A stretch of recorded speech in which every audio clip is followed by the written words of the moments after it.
নমস্কার, আমি উত্তীয় সেন। চলুন আজকের ভিডিও শুরু করা যাক। সবাই দেখতে থাকুন। আজ আমি আপনাদের ছবি আঁকার বিষয়ে এমন একটি কথা বলতে চলেছি। এই কথাটি যদি আপনি সম্পূর্ণ ভালো করে বুঝে নেন, আপনার জীবনে সফলতা তো আসবেই, তার সাথে আপনি ছবি এঁকে একটা এমন প্রশান্তি বা স্যাটিসফ্যাকশন আনবে আপনার জীবনে, বা আপনি ফিল করবেন, যেটা আপনাকে আর 5টা মানুষের থেকে অনেক বেশি সুন্দর করে তুলবে, বা আপনার জগৎটাকে খুব বেশি সুন্দর করে তুলবে। একটা কথা মাথায় রাখবেন, এই পৃথিবীতে প্রত্যেকটা মানুষ তারা প্রত্যেকেই চায় নিজেদের উন্নতি সাধন করতে, বা তারা এমন কিছু করতে চায় যার দ্বারা তাকে সবাই মনে রাখতে পারে। এই জায়গাটাতেই কিন্তু প্রকৃত খেলা, মানে এই জায়গাটাতেই কিন্তু মানুষ অনেক কিছু ভুল করে, যেটার জন্য মানুষ সফলতার দিকে এগোতে পারে না বা সফলতা পায় না। আজকে আমি একটা আর্ট মোটিভেশন ভিডিও করছি। এই কথাগুলো যদি আপনার মধ্যে ভালোভাবে সাবকনসিয়াস মাইন্ডে আপনি ঢুকিয়ে নিতে পারেন এবং সেটা যদি ব্যবহার করতে পারেন, দেখুন আমি আমার এই চ্যানেলে বিভিন্ন প্রকার এই ধরনের ভিডিও নিয়ে আসি। এই ভিডিওগুলো যদি আপনি মন দিয়ে শোনেন এবং অ্যাপ্লাই করেন, তাহলে আপনারই উপকার হবে। সেই জন্য বারবার বলছি, সম্পূর্ণ ভিডিওটি দেখবেন এবং ভিডিওর শেষে আমি এমন একটি কথা বলবো, যে কথাটি আপনার জীবন তো 100 ভাগ বদলে দেবে, গ্যারেন্টি সহকারে। তো চলুন শুরু করি। একটা কথা মাথায় রাখবেন, এই পৃথিবীতে যে সমস্ত বিখ্যাত চিত্রশিল্পীর জন্ম হয়েছে বা যে কোনো বিখ্যাত মানুষের জন্ম হয়েছে, তারা প্রত্যেকেই কিন্তু একটু আলাদা ধরনের ছিল। কি আলাদা ধরনের ছিল?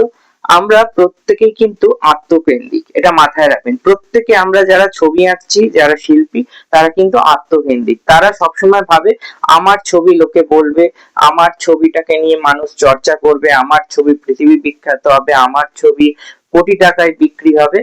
এই হচ্ছে মানুষের ধারণা, প্রত্যেকটা শিল্পীর ধারণা।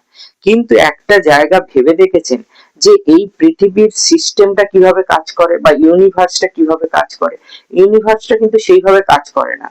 পিকাসো বহু ছবি এঁকেছে, পাবলো পিকাসো বহু ছবি এঁকেছে, আবার আরেকটা রামশ্যাম যদুমধুও বহু ছবি এঁকেছে, কিন্তু রামশ্যাম যদুমধু নাম করতে পারলো না, পিকাসো নাম করে গেল। তাহলে পিকাসোর মধ্যে এমন কি বিষয়বস্তু ছিল যেটার জন্য সে নাম করেছে? তো সেই জায়গাটাকে ধরবার চেষ্টা করুন। প্রত্যেকটা বড় শিল্পী কেন বড় হয়ে উঠেছে, সেই পয়েন্টটাকে খুঁজে বার করুন, এবং সেটাকে যদি আপনি আপনার জীবনে অ্যাপ্লাই করে দিতে পারেন, দেন আপনি সাকসেস পাবেন, এখানে কোনো আপত্তি নেই।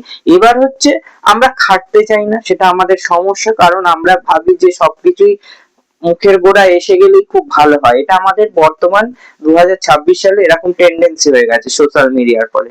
আমরা নিজেরা কিছুই করি না, সবকিছুই অন্যেরা করে দিলে ভালো হয়, এরকম একটা টেন্ডেন্সি। তো যাই হোক, সেই জায়গা থেকে আপনাদের বলছি, এই পৃথিবীতে সেই সাকসেস হয় যে দিতে জানে। মানে এবার আমাকে মানে বলতে হতে পারে, তো সেই মানেটা আমি বলার চেষ্টা করছি। আপনি ছবি আঁকছেন কার জন্য? আপনার জন্য তো? উত্তরটা কি দেবেন? আপনি কেন ছবি আঁকছেন, সবাই বেশিরভাগই নেবে আপনার মানে নিজের জন্য ছবি আঁকছি। কিন্তু নিজের জন্য ছবি আঁকলে কিন্তু আপনি বড় কিছু হতে পারবেন না। কেন বলুন তো? এই পৃথিবীর নিয়মটা হচ্ছে, আপনি যখন অন্যকে কিছু দিতে পারবেন, তখন আপনি কিছু পাবেন। আগে কিছু দিতে হবে, তারপর পেতে হবে। এই পৃথিবীর নিয়মটাই তাই। আপনি যদি 1% দেয়, আপনার জন্য 10% ফিরে আসবে। কিন্তু আমরা সবসময় দিতেই জানি না। দেয়াটা তাহলে কিভাবে হতে পারে? আপনি এমন কাজ করুন বা এমন সার্ভিস দেওয়ার চেষ্টা করুন, সেটা ছবি আঁকার ক্ষেত্রে হোক বা যে কোনো কিছুর ক্ষেত্রে হোক, কিছু কন্ট্রিবিউশন করুন। মানে আপনার সমাজের জন্য, আপনার দেশের জন্য, দশের জন্য কিছু কন্ট্রিবিউশন করার চেষ্টা করুন। এমন একটা ছবি আঁকুন, বা এমন আপনার ছবি আঁকা নিয়ে এমন কিছু শিক্ষা প্রদান করার চেষ্টা করুন, বা এমন কোনো কাজ করুন যেটা মানুষের উপকারে লাগে বা মানুষের কাজে লাগে। তবে তো আপনার ছবি মানুষ কিনবে বা আপনার বাহবা দেবে। আপনি যদি কারোর উপকারই না করতে পারেন, তাহলে আপনার প্রয়োজনীয়তা কোথায়? এই জায়গাটাকেই বুঝে দেখতে হবে প্রত্যেকটা সেক্টরে, সেটা আর্ট হোক, এডুকেশন হোক, ল হোক, মেডিকেল হোক, আইটি হোক, যে কোনো ক্ষেত্রে, পৃথিবীর যে কোনো রকমের পড়াশোনার ক্ষেত্রে একটা কথা সবসময় মানতে হবে যে আমরা সবসময় নিজেদের জন্য করছি, পড়াশোনা নিজেদের জন্য করছি, টাকা নিজেদের জন্য রোজগার করছি, আমরা সবকিছু নিজেদের জন্য করছি। অবশ্যই নিজেদের জন্য করতে হবে একটা সময় অবধি, কিন্তু আমরা যদি 50% নিজেদের জন্য করি আর 50% মানুষের জন্য করি, তাহলে কিন্তু ব্যালেন্সটা খুব ভালো হয়। এই কথাগুলো বোঝার চেষ্টা করতে হবে। আমি কিন্তু দর্শনটা নিয়ে কথা বলি, আমি কেবলমাত্র ছবি আঁকা শেখাই না, ছবি আঁকার দর্শনটাকে শেখাই, যাতে আপনারা আরো ভালো ছবি আঁকতে পারেন। তো আপনাকে এমন কিছু সৃষ্টি করতে হবে বা এমন কিছু কন্ট্রিবিউশন করতে হবে ছবি আঁকার জগতে বা শিল্প জগতে, যেটার জন্য মানুষ আপনাকে মনে রাখবে। তাহলে কি করা যেতে পারে? একদম যে ট্রেন্ডিং ছবি চলছে সেই ছবি আঁকলেই কি হবে? না। তাহলে আপনার মধ্যে এমন কোন প্রতিভার বিকাশ দেখাতে হবে যেটা মানুষকে এন্টারটেইন করে। যদি ছবি আঁকেন, ছবিটা মানুষ দেখে ভালো লাগার কথা, বাংলা কথা। তাহলে সেই ভালো লাগার যে ভ্যালুটা ক্রিয়েট হচ্ছে, সেই ভ্যালুটাকে এমন জায়গায় ক্রিয়েট করতে হবে যাতে সমগ্র বিশ্ব আপনার ছবি দেখে ইন্সপায়ার্ড হয় বা ভালো লাগে। আপনি কিন্তু একটা ছবির মাধ্যমে সমগ্র পৃথিবীর চিন্তাধারাকে বদলে দিতে পারেন, এটা কিন্তু বাস্তবে সম্ভব। পিকাসোর এমন কিছু কিছু ছবি আছে যে ছবিগুলোর নাম আমি এখানে উল্লেখ করছি না সোশ্যাল মিডিয়ায়, সেই ছবিগুলো কিন্তু সেই সময়, তৎকালীন সময় সমগ্র বিশ্বে আলোড়ন তুলে দিয়েছিল, প্রতিবাদ এনেছিল, এক একটি দেশের বিরুদ্ধে প্রতিবাদ তৈরি করে দিয়েছিল। তাহলে বুঝতে পারছেন যে একটা ছবির কতটা পাওয়ার হতে পারে। কিন্তু এখন আপনি যদি আমজাম কাঁঠাল লিচু আঁকেন তাহলে কিন্তু হবে না, তাহলে দর্শনটাকে ছবির ভেতরে ঢুকিয়ে আপনাকে কিছু ক্রিয়েট করতে হবে, বা আপনি কোনো ছবি সংক্রান্ত সার্ভিস দিতে পারেন। ধরুন আমি শিক্ষকতা করছি, আপনি শিক্ষকতাটাই এমন লেভেলে গিয়ে করুন বা এতটাই ভালোভাবে করুন, কেবলমাত্র ছবি আঁকা শেখাবেন না, দর্শনটাকে শেখান। আগে দর্শন শিখুক বাচ্চারা, ছেলেমেয়েরা দর্শন শিখলে সে আপসেই ভালো চিত্রশিল্পী হয়ে উঠবে, তার মধ্যে ন্যায় নীতি বোধগুলো তৈরি হলে সে ভালো শিল্পী হয়ে উঠবে। তাহলে বুঝতে পারছেন আমি কোন পয়েন্টটা ধরতে চাইছি? আগে আপনাকে নিজেকে এমন ভাবে তৈরি করতে হবে যাতে আপনি দেশের জন্য, দশের জন্য কিছু করতে পারেন, এবং আপনার যে প্রোডাক্টটা আছে বা আপনার যে গুণটি আছে সেই গুণটি যেন মানুষের উপকারে লাগে।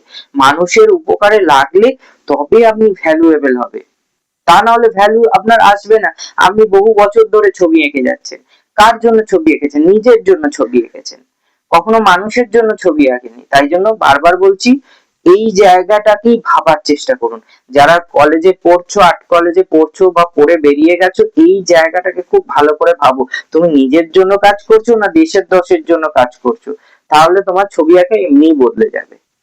এবার হচ্ছে কন্ট্রিবিউশন কি কি ভাবে করা যেতে পারে, মানে হচ্ছে সমাজে আমি ছবি এঁকে কি কি ভাবে মানুষকে প্রভাবিত করতে পারি। 1 নম্বর পয়েন্ট বলছি, আপনি মানুষকে আনন্দ দিতে পারেন ছবি আঁকার মাধ্যমে, সেটা একটা ভ্যালু ক্রিয়েট করবে। 2 নম্বর বলছি, আপনার ছবি আঁকার মাধ্যমে আপনি সোশ্যাল মেসেজ তুলে দিতে পারেন মানুষের সামনে। তাহলে কি হচ্ছে, মানুষ আপনার ছবির প্রতি আকৃষ্ট হবে এবং একটা সমাজ দর্শন সে দেখতে পাবে মানুষ আপনার ছবির মাধ্যমে। মানে আপনি সোশ্যাল মেসেজকে, মানে সামাজিক ঘটনাগুলোকে আপনি আপনার ছবির মাধ্যমে মানুষের সামনে তুলে ধরতে পারেন, এটা একটা হতে পারে। আপনি ব্যঙ্গচিত্র অর্থাৎ কার্টুনের মাধ্যমে, কার্টুন করার মাধ্যমে সমগ্র বিশ্বের যে পলিটিক্যাল দিক বা রাজনৈতিক দিক, সেই রাজনৈতিক যে অবক্ষয় বা উন্নতি সেইগুলোকে তুলে ধরতে পারেন কার্টুনের মাধ্যমে। তাহলে 3 নম্বর পয়েন্ট এটি হয়ে গেল। এর পরের পয়েন্ট হচ্ছে আপনি ছবি আঁকা শেখাতে পারেন মানুষকে, মানে হচ্ছে শিক্ষা প্রদান করতে পারেন, এটি 4 নম্বর পয়েন্ট হয়ে গেল। আপনি 5 নম্বর পয়েন্টে হচ্ছে আপনি এমন কিছু তৈরি করতে পারেন বা এমন কিছু স্থাপত্য বা ভাস্কর্য বা আপনি এমন কিছু ক্রিয়েটিভ জিনিস তৈরি করলেন যেটা মানুষকে সারা জীবন ধরে প্রভাবিত করবে, আনন্দ দেবে, উন্মাদনা আনবে, সেই সমস্ত আনবে। বা আপনি কোনো অলংকার সৃষ্টির মাধ্যমে মানুষের সৌন্দর্য বৃদ্ধি করতে পারেন। তাহলে এই যে সব গুলোই কিন্তু আলটিমেট ভ্যালু তৈরি করছে। তাহলে মাথায় রাখতে হবে যে আপনি ছবি আঁকার মাধ্যমে এমন কিছু ভ্যালু তৈরি করার চেষ্টা করুন যেটা মানুষের উপকারে আসে বা মানুষের যেটা প্রয়োজন আছে, তাহলেই কিন্তু আপনি একজন ভালো চিত্রশিল্পী হয়ে উঠতে পারবেন। এবার শেষ কথাটা বলি, এই কথাটা যদি আপনি না শোনেন তাহলে আপনার জীবনে ছবি আঁকার জগত বৃথা, যে কোনো কিছুই বৃথা। আপনার যদি শিল্পী হিসাবে লক্ষ্য স্থির করে নেন যে আপনি একজন ভালো শিল্পী হবেন, দেন আপনার মধ্যে একটা পাগলামি থাকা দরকার, আপনার মধ্যে অবসেশন থাকা দরকার, তা না হলে আপনি কোনোদিন বড় মাপের শিল্পী হতে পারবেন না। কারণ আমার কাছে বহু ছাত্র আছে, সেই সমস্ত ছাত্রছাত্রীদের আমি শেখাই, আমি দেখেছি একটা জিনিস যেটা আমার খুব খারাপ লাগে, মানে আন্তরিকভাবে খারাপ লাগে, যদি আমি কোনো ছাত্রকে একটাই আঁকা করতে দিই, সে একটাই আঁকা করে এনে দেখায়, তাহলে এখানেই আমি বুঝতে পারি যে এই ছাত্রটি কতটা ডেভেলপ করতে পারে বা ডেভেলপ করতে পারে না। আমি যদি একটা আঁকা দিই তাকে কাজ করতে, বাড়িতে হোমওয়ার্ক দিই, সে যদি আমাকে 10টা আঁকা এখানে এনে দেখায়, তাহলে তো আমি বুঝবো সেই মানুষটার মধ্যে একটা বার্নিং ডিজায়ার আছে বা তার মধ্যে একটা জ্বলন্ত ইচ্ছা শক্তি আছে। তাহলে বুঝতে পারছেন যে সবাই যখন ঘুমোয় তখন আপনি যদি উঠে কাজ করতে পারেন, সবাই যখন ফোন ঘাটে তখন যদি আপনি কাজ করতে পারেন, সবাই যখন বন্ধুদের সাথে আড্ডা মারে তখন যদি আপনি কাজ করতে পারেন, তবে মানুষ আপনাকে মনে রাখবে, না হলে এই সময়ও আপনাকে মনে রাখবে না, মানুষও আপনাকে মনে রাখবে না। অতএব ভ্যালু ক্রিয়েট করুন, নিজের জান প্রাণ লাগিয়ে দিন এই কাজের জন্য, তবেই সফলতা আসবে। ভালো থাকবেন সবাই, আবার নতুন ভিডিওতে আপনাদের সাথে দেখা হয়ে যাবে।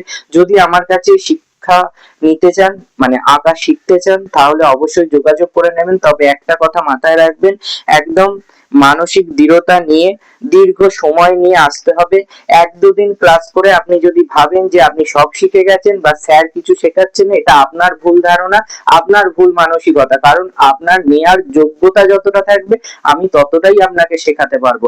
আপনার যদি নেয়ার যোগ্যতা না থাকে বা আপনার যদি আপনার যে পাত্র নেয়া, সেই পাত্র যদি খালি না থাকে, তাহলে আমি দেবটা কোথায়? তাহলে বুঝতে পারছেন ব্যাপারটা?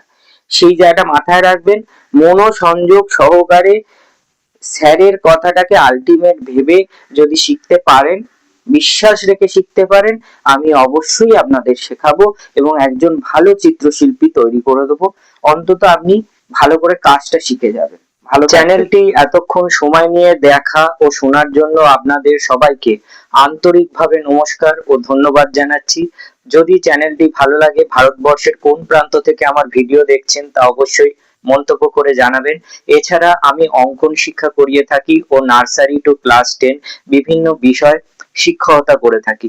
যদি মনে করেন আমার কাছে শিক্ষা গ্রহণ করবেন, তাহলে আমার সাথে যোগাযোগ করে নিন, সমস্ত ফোন নাম্বার ডিটেলস দেয়া থাকে।